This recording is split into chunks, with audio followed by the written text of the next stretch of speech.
At the time, including dorms and all of that, I think it was $52,750, and this was already 12 years ago. And so, of course, I look into payment plans, and there is Sally Mae. We love Sally Mae. Being the kind of kid that I was, I looked at all the different payment plans. It ranged from 6 months all the way to 10, even maybe 12 months at the time. And the contract we're talking like close to, if not over a dozen pages of small fine print. And so I said, the only thing I can do right now is to read this and study the legalities. And so I did. And towards the end, you find this little thing that says, in order for you to sign up for your tuition payment plan, you need to pay the first installment. Once you pay the first installment, if you then miss 2 consecutive payments, the third month that you miss, the entirety of your fees will be then transferred over to the registrar office and you will have to pay it in full. And so 16, 17-year-old Daniel read that and thought, oh, I have $7,000. That'll cover the first month. Great. Now I have 3 guaranteed months at MSM. And so that's what I did.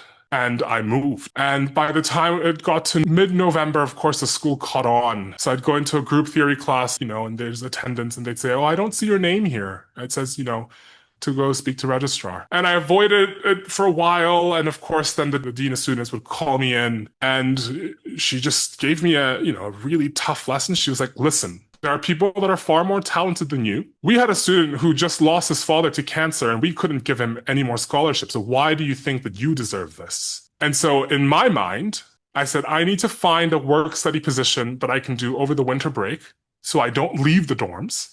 And that will then buy me another month and a half. And at that point, I'm pretty sure everybody in the office hated my guts. And so I stayed